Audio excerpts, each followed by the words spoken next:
النبي عليه الصلاة والسلام هينتظرك عند الحوض، هيستناك وياخدك في حضنه لأنك كنت بتصلي عليه. عايز ربنا يقضي دينك بالصلاة على النبي عليه الصلاة والسلام، عايز ربنا يشفيك بالصلاة على النبي عليه الصلاة والسلام، عايز ربنا يرزقك والرزق يبارك فيه بالصلاة على النبي عليه الصلاة والسلام، عايز حياتك كلها تتغير بالصلاة على النبي عليه الصلاة والسلام. يا جماعة والله بالصلاة على النبي بتحصل معجزات كتيرة قوي، الكون كله بيتغير بسبب الصلاة على النبي عليه الصلاة والسلام. والله العظيم يا جماعة القصة دي أقسم لكم بالله، والله على ما أقول شهيد، القصة دي حصلت بالظبط. واحد صاحبي حكى لي القصة دي والله بنفس النص اللي أنا هقوله لكم ده، ونفس الكلام اللي أنا هحكيه ده بالظبط كده يا جماعة. إن ابنه كان مريض أعزكم الله، ما كانش بيعرف يقضي حاجته زي الناس، ما كانش بيعرف يتبول زي أي حد، ودكاترة كتيرة جدا وفحوصات وأشعات وعمليات وكتير جدا جدا. عايز أقول لكم والله يعني مفيش دكتور إلا وسلك الطريق ليه عشان يكون سبب لشفائه، والله العظيم بجد. وانقطعت كل الحيل والسبل وخلاص ابنه مريض مش عارف يعمل ايه، ابنه ما بيعرفش يقضي حاجته زي الناس. والله قال إنه أنا وزوجتي، وحكى لي بنفس النص كده، قال إحنا هنجعل الليلة دي بالصلاة على النبي عليه الصلاة والسلام، كلها صلاة على النبي بنية ان ربنا يشفي ابننا. وبالفعل قال قعدت انا وزوجتي لغاية الفجر نصلي على النبي، اللهم صل على سيدنا محمد وعلى آل محمد كما صليت على إبراهيم وعلى آل إبراهيم إنك حميد مجيد، وبارك على محمد وعلى آل محمد كما باركت على إبراهيم وعلى آل إبراهيم إنك. قال لي فضلنا كده لغاية الفجر مأذن. قال والله العظيم مجرد ما صبحنا ابنه بإذن الله شفي بإذن الله وتبول سبحان الله بدون أي تدخل طبيب ولا دكتور ولا أي شيء خالص، بالصلاة على النبي عليه الصلاة والسلام. شفتوا؟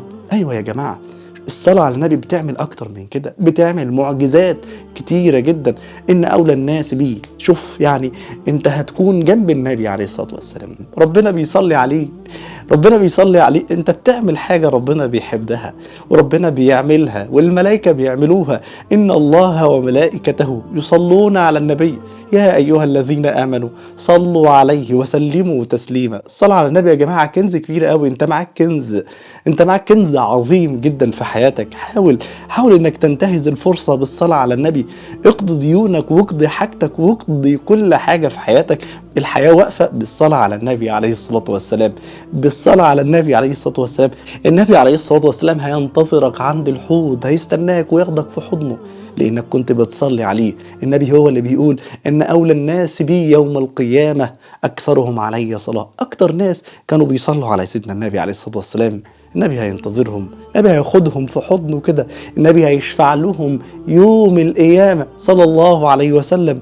ربنا يصلي عليك 10 بالصلاة على النبي واحدة، ربنا يصلي عليك 10. النبي صلى الله عليه وسلم يقول أتاني جبريل فقال من صلى عليك صلاة صلى الله عليه بها 10. أحد الصحابة يقول للنبي يا رسول الله أفأجعل دعائي نصف دعائي لك؟ فالنبي صلى الله عليه وسلم قال له إن شئت. قال أفأجعل ثلثي دعائي لك يا رسول الله؟ قال إن شئت. قال أفأجعل دعائي كله لك، دعائي كله صلاة عليك يا رسول الله؟ قال إذن يكفيك الله هم الدنيا والآخرة. مفيش هموم، مفيش أحزان، مفيش أي حاجة بإذن الله، مفيش كرب بإذن الله مع الصلاة على النبي عليه الصلاة والسلام. جرب كده باليقين بالله عز وجل إنك يومك كله يكون صلاة على النبي عليه الصلاة والسلام، إنك تكثر من الصلاة على النبي عليه الصلاة والسلام. وإنت راكب العربية بتاعتك، وإنت في مواصلات، وإنت في الشغل بتاعك، صلي على النبي، صلي على النبي بنية الفرج وبنية أي حاجة أنت عايزها، الرزق، الأولاد، كل حاجة هتلاقي ربنا سبحانه وتعالى. والله العظيم والله يا جماعة معجزات بتتنزل كده، معجزات بتنزل كده سبحان الله. حتى في سورة الأحزاب ربنا لما يتكلم عن القتال وسورة الأحزاب والمعركة والانتصار يجي بعدها إن الله وملائكته يصلون على النبي يا أيها، في ظل الآيات اللي بتتكلم عن القتال. أيوة لأنه الانتصار بالصلاة على النبي عليه الصلاة والسلام، لأن الصحابة انتصروا بالصلاة على النبي. تلاقي وانت ماشي كده في الشارع المصريين كلهم يقول لك ايه، بالصلاه على النبي انا كسبت كذا، وبالصلاه على النبي انا ربحت كذا، وبالصلاه على النبي انا الشغلانه بتاعتي كسبت كذا. ايوه فعلا بالصلاه على النبي، بالصلاه على النبي كسب، وبالصلاه على النبي باع، وبالصلاه على النبي اشترى، وبالصلاه على النبي حياته كلها بقت ما شاء الله في يعني تقدم رهيب، حياته كلها بقت بتتغير، معجزات بتنزل لانه بيصلي على النبي عليه الصلاه والسلام كتير. عايزين يا جماعه نتعلم الذكر ده اننا نقوله دايما كتير قوي.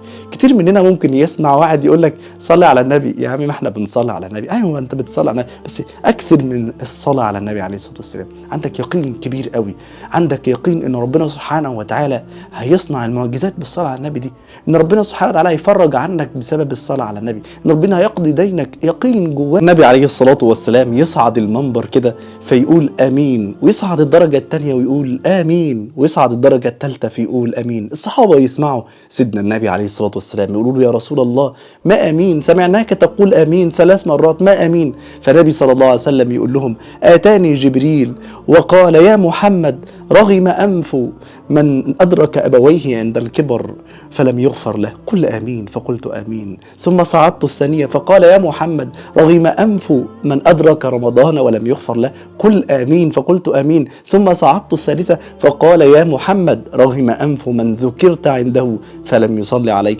قل امين، فقلت امين. اللي ما بيصليش على النبي خسران خساره كبيره قوي، اللي ما بيكسرش الصلاه على النبي خسران خساره كبيره قوي. فاللهم صل وسلم وزد وبارك على سيدنا محمد وعلى اله وصحبه وسلم.